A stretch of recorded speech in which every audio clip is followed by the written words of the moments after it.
This past week, Netflix bought Warner Brothers, one of the last actual movie studios left on Earth. A 100-year-old legacy of storytelling and theatrical art has now been absorbed by a tech titan obsessed with algorithms. This isn't just a merger, it's a cultural earthquake, and the aftershocks will shape entertainment for decades. Welcome to Popcorn Planet. I am Andy Signore, and so many of you guys asked me to break down this Warner Brothers, Netflix, Paramount merger, why it's important, what's going on, and I'm so happy to do it because I got a lot of passionate feelings, and this is an incredibly important story, guys. Warner Brothers really was one of the last movie studios we had left, and it's now up for sale. And it's not being auctioned to creatives and filmmakers. No, it's only being auctioned to billionaires and tech titans and foreign-backed mega corporations. And this should terrify all of you, because every time one of these giants swallows a studio, competition dies a little bit more. And without competition, we don't get as many good movies. We get fewer risks. We get fewer original ideas. Everything just becomes IP recycling, algorithm approved content, remaking remakes. It's going to trouble everybody eventually when we run out of ideas.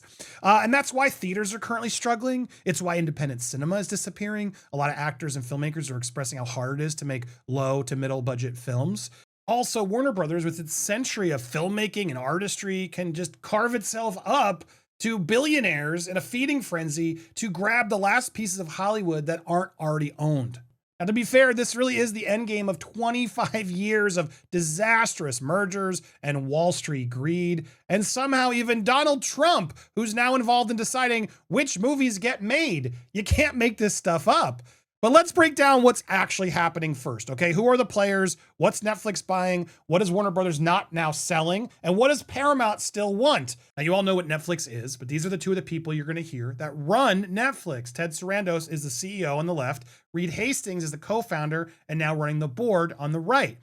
David Zaslav is the person who's currently running Warner Brothers Discovery. Now, he came from Discovery Networks, including TLC, including some of your favorite shows like Seeking Sister Wife and 90 Day Fiancé and Dr. Pimple Popper and, you know, a lot of weird stuff like 1,000-Pound Best Friends. Real classy programming that I'm sure a lot of us don't want to admit we've watched over and over again when we stumble upon it on TV.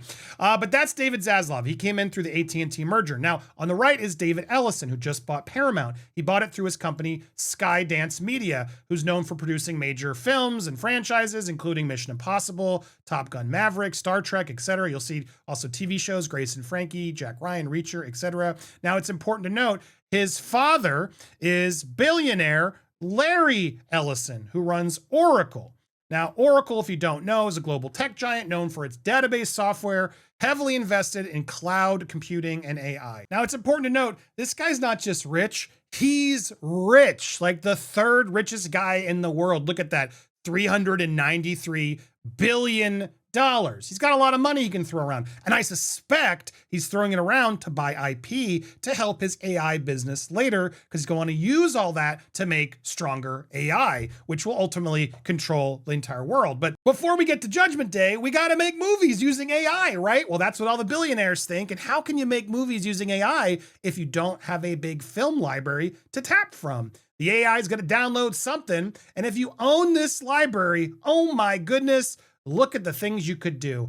Harry Potter, the DC Universe, from the Dark Knight to the recent Superman, Space Jam and the Looney Tunes, Barbie movie, Matrix movies, the Lego movies, the Godzilla Monsterverse, the Lord of the Rings, It Chapter 1 and 2, The Conjuring, Nightmare on Elm Street, Rush Hour, Austin Powers, Elf, The Mask. Look at this. And then you add in HBO, The Sopranos, The Wire, Game of Thrones, Succession, Euphoria, True Detective, Deadwood. We could go on and on. Sex and the City, Curb Your Enthusiasm, The White Lotus. And then you got Max Originals, the recent hits of The Penguin, Hacks, Peacemaker, etc., etc. You guys getting it? Not only that, they also are studio giants that own Friends, The Big Bang Theory. They actually own Ted Lasso, but they've given deal to Apple to release that one. Abbott Elementary, ER, The West Wing. Are you getting the point? You get the point? And then you add in the classic cinema, Casablanca, Streetcar Named Desire, Rebel Without a Cause, Cool Hand Luke, The Shining, The Exorcist, Blade Runner, Goodfellas. This is a library. a massive library. So you can understand why all these titans want to get it for their own, right? Well, the funny thing is, David Ellison thought he had it. He was courting Warner Brothers for weeks, thinking the deal was done. And then suddenly David Zaslav stopped responding to his texts because he was making a secret deal with Netflix, as Netflix was secretly meeting with Trump. Netflix got the deal, and Ellison is pissed. The gloves are coming off. Wall Street gains now that there's a hostile takeover because Ellison's telling the board of Warner Brothers this was not a good deal. And to be fair, it doesn't look like it was a good deal, except for anybody but David Zaslav of Warner Brothers, because there's a $5.8 billion termination fee if Netflix backs down at any point, or if they can't get through the regulatory process, which we'll talk about in a second as well. But Dr. Pimple Popper himself, David Zaslav, head of Discovery, TLC, etc., will now be to break off those television assets that Warner Brothers isn't selling to Netflix. That's CNN. More on that later. TNT, TBS, Discovery Channel, HGTV, Food Network, TLC, Cartoon Network, Animal Planet. Yeah, you get the gist. A lot of TV stations that are now going to be put under Discovery Global, which seemingly Zaslav will be able to keep and make more profit on top of the profit he's going to make from making this deal as the CEO of Warner Brothers. So David Ellison of Paramount is pouting like Veruca Salt, "Daddy, I want Lord of the Rings now!" So he's going to the board of Warner Brothers saying, "You did not get a good deal." And he's prompting this hostile takeover to get what he wants. In fact, he's even admitting Warner Brothers can't take the deal right now because, as he says, if they accept the offer exactly as it is today, right, then they're admitting breach of fiduciary duty. So I don't think they can just take it. So he's putting it out there with so much more money that they have to seriously now reevaluate this Netflix deal in the first place. Now, we're going to get to what all this means, but I do want to take a moment to pause and talk about the history here, because the history of these mergers, this is not the first mega merger. We've seen a lot of these, but I think it's important we go back and look at how many of these have failed. And let's start with that AOL Time merger. You remember America Online? You've got mail. There was a point back in the time where this was a massive deal. AOL was the biggest thing, and they bought Time Warner at the point, envisioning that the cable stations would change everything. They'd be able to put in their new broadband internet with the new distribution of movies and publications, a defining event for Time Warner and America Online, as well as a pivotal moment in the unfolding of the internet age. Well, we all know that didn't work. AOL fell apart as the internet bubble bursted, and eventually AOL was just removed from the name, and it was quite embarrassing. And then AT&T stepped in. Now, AT&T came in because Comcast had previously bought Universal, so they thought, oh, we want to get our own studio as well. But that went about as well as you'd expect it to. With all the assets, you'd think that would have been a better deal, but AT&T got too involved. They started trying to churn out stuff quicker. They weren't really listening to the creatives, and they put Zaslav in charge afterwards. And that's where all things sort of took off and where we are now with the Warner Brothers Discovery model. AT&T was just so frustrated with it. They weren't getting what they wanted. And then there was the COVID situation. They then sold it to Discovery because the head, John Stankey, was friends and worked with David to make this deal behind the scenes and negotiations. And then they made it officially merging, and the deal was completed in 2022, combining the WB film and TV assets with Discovery's cable portfolio. Now, David Zaslav came out saying, oh, this is going to be great, and I love Hollywood, and we're going to make everything work. But they didn't. The historic legacy of Warner Brothers and all its films and stories has just been sadly passed around for 25 years, trying to consolidate it into bigger companies.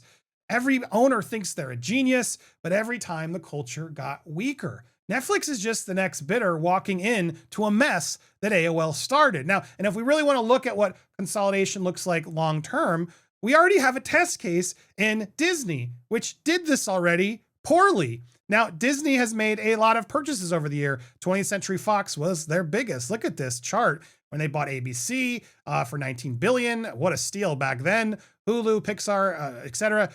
20th Century Fox was a $71 billion purchase. Now, the library at 20th Century Fox was massive. We're talking The Simpsons, Die Hard, Titanic, Avatar, the original Star Wars trilogy, Home Alone, Sound of Music, The Abyss, Working Girl, Planet of the Apes, Ice Age. I mean, a lot of iconic films. Disney bought them, and then the output shrunk tremendously. They took the legacy of 20th Century Fox, turned it into 20th Century Studios, and they have not made as many films. Pre-merger annual output was about 12 to 17 films from 20th Century Fox, and now post-merger, they've been pared down to about 3 to 5 films a year for theatrical release. Now, they've also done some standalone Hulu releases and what have you, but I don't think anybody's really talking about any of them. And that's just a sad drop. Look at that, from 12 to 17 in theaters to 3 to 5. They promised they'd do as many as they would before, but they didn't. What Netflix did to Fox is exactly what Netflix wants to do here. They're not buying a studio to nurture all the original voices. No, they're buying an IP farm. And that's the problem a lot of you just aren't understanding. Alien, Die Hard, Titanic, Avatar, Fox proved you can build new icons. And now Disney is just tapping those out as much as they can. What these mega streamers want is existing icons to strip mine into safer, generic content than an algorithm wants. As I heard about all this, I asked myself, is all this even legal? So let's talk about antitrust laws, shall we? In the US, big mergers get reviewed under antitrust law. The questions regulators usually ask, does this give one company too much market power? Will they be able to raise prices, reduce quality, or choice? Does it hurt workers, fewer employees, or competitors? Now, Senator Elizabeth Warren has already called this Netflix Warner deal an anti-monopoly nightmare that would give Netflix control over close to half the streaming market and lead to higher prices and fewer choices. And she's not wrong. On top of that, there's already consumer class action lawsuits by HBO Max subscribers arguing that the deal would illegally reduce competition by absorbing a key rival. $72 billion deals are not easy to get through, regulators, etc. Hence why Donald Trump is a key figure in this, right? So look, it's not automatically illegal, but it's a red flag, and it does trigger antitrust alarms, right? And Trump has even said this. There was a point where he said, yes, this could be a problem because of the size of the market share, as he said. He also has been out there expressing, that, he's not taking sides right now because none of them are particularly great friends of mine, which again is troubling to hear because this shouldn't be about who's the better friend of Donald Trump. Yet that's sadly what's been happening in the streaming market. Rush Hour 4 was revived after Trump urged Paramount to resurrect the franchise because Brett Ratner, the director of the film, is making the film about Melania, the documentary for Amazon that's coming out later. And Paramount has cozied up to Trump thinking that they were gonna get this deal across the line. So all of this is very troubling. And then enter the fact that, look, this also includes CNN. Paramount and David Ellison are coming in saying, well, look, Trump, if you help us get this deal to get Warner Brothers, we can get you some more access at CNN, is what a lot of reports are now alleging, which is pretty shady. Jared Kushner also has a lot of financial implications involved in this deal. And so there's talk of turning CNN into a full MAGA channel, which, MAGA and Trump supporters will be excited about. But I just bring this up because this is really scary, right? The DOJ, the Federal Trade Commission, they're supposed to be independent. But the president now is signaling publicly what he wants. He's pressuring regulators behind the scenes. He's rewarding allies who help his campaign and agenda. That's not good. A sitting president nudging which companies own our biggest studio, our creative voices, and even which sequels get greenlit. That's not normal. For me personally, that's just way too much direct creative influence for any sitting president to have, or even any billionaires for that matter. These rich guys are just buying these huge companies because they can. So look, is this illegal? No, not really. But is it healthy for democracy and art? Absolutely not. But let's actually talk about what happens if Netflix wins. Okay, look, Netflix, HBO, Warner Brothers means fewer major buyers for scripts and films, less leverage for creators to make deals, to get better deals, to sell their projects in the future, more safe content overall, less risks. And let's talk about the eventual death of the theatrical experience. Here are quotes from Ted Sarandos. I believe cinema is an outmoded idea for most people, not for everybody. If you're fortunate to live in Manhattan and you can walk into a multiplex and see a movie, that's fantastic. Most of our country can't.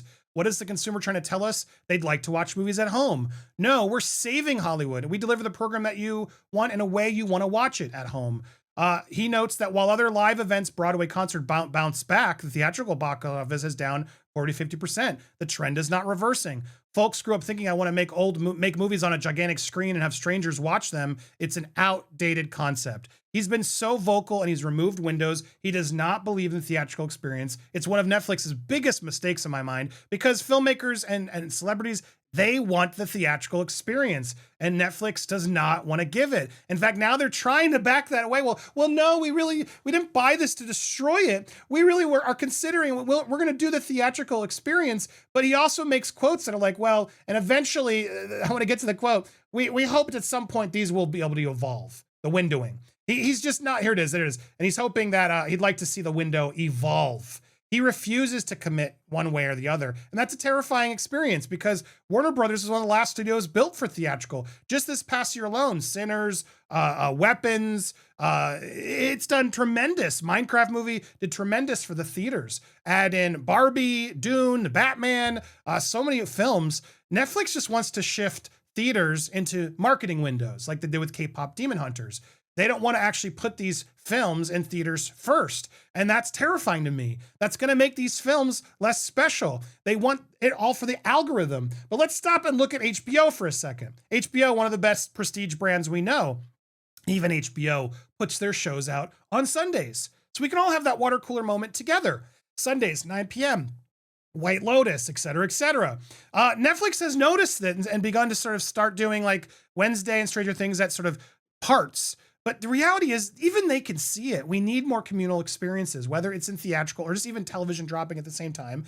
These are key strategies that are going to help make this content feel more special, especially if it's done by professionals. And what's so frustrating to me is Netflix and this whole model, it was built on windowing. Netflix was made because it was a rental agency where you could get the movies via mail. You still put them at home, but it was the idea of watching old movies. And Netflix even proved that further when their biggest performers were licensing studio films. So watching films people loved at home, yes, they do want that. But those movies aren't valuable if you didn't experience them on the theater first. If you didn't go buy the Blu-ray or the DVD or wait for it to be on TV, that windowing made movies feel more special, things we looked forward to. And it's just frustrating because the whole strategy seems built around sort of that we're half on our phones anyway. But Warner and HBO, I feel like really built stuff to want you to put your phones down. And I think that's tremendous. I think it was Sarandos or one of them had mentioned that sleep is one of their biggest competitions. And that's what's so frustrating given that they were built on rewatching stuff. Beloved movies, etc. And so with TV, I'm so sick of the binge model. While it's nice to get it all out because you're impatient, I feel like having to sit each week on each episode allows our brains to make the content more worthy, more special. And so, Warner and HBO built these libraries, in my opinion, that we can revisit for decades. And Netflix content, tell me the last Netflix movie that you watched that you're like, oh, I got to buy that on DVD. I want that poster on my wall. Oh, I can't wait for them to remake that. Netflix movies suck. And the reality is YouTube, TikTok, all of these are going to be platforms that I think are going to ultimately push Netflix more down if they don't come to grips with actually taking this more seriously. In fact, Wall Street downgraded it because there's weaknesses in YouTube and TikTok in that a lot of this generation, because Netflix has killed the theatrical model, they don't even want to sit through long movies at all. And so the reality is they're going to watch the Netflix content, the Warner Brothers library, in clips on TikTok and YouTube, and Netflix is going to start to devalue at that point as well. If Netflix doesn't take this seriously and doesn't train long form storytelling as worth our attention, then short form is going to ultimately eat everything up. Now, that leads me to my final thought. Is there even a better option? As I'm going through my notes, Paramount, Skydance already swallowed Paramount. Now they want Warner Brothers too. Larry Ellison, the billionaire of Oracle, is guaranteeing tens of billions of dollars with Oracle stock, sovereign wealth funds from the Gulf, other tech money. Musk is even mentioned. They all just want to buy this. Why? I think to build up and feed their AI libraries. So no, I don't think Skydance is the option either. And there's a lot of political people who think they are because they're against the woke. And I find that so idiotic. Netflix literally has everybody. They supported Chappelle, anti-trans. Yes, they have movies that support trans. Netflix puts the content out and lets you decide what to watch. And last time I checked, I thought that was what we all wanted. Freedom. Freedom to choose, not to dictate what we watch. And this Paramount merger with them bending the knee to Trump, I gotta say, it's pretty scary. This is not a normal thing. Structuring deals to appeal Trump and his audience, that's not creative independence.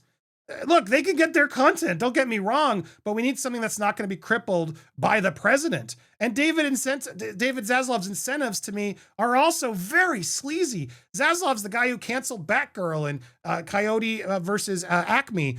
This guy's not in it for the creativeness. He's in it for the money. And that makes this hard. Because if Zaslav wins, nobody wins, in my opinion. So look, at the end of the day, who should we root for? There isn't a good guy bidder here, sadly. There's not. They're all really bad options.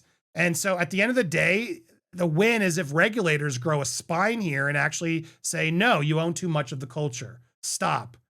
Until then, though, we're going to have this problem. Now, Netflix could make it good if they left everything alone. If they left HBO and Warner to do what they've been doing and actually pumped in the money, I wouldn't have a problem if Netflix stepped back as just a distributor and there was a fine law, a rule and lines to protect the creatives.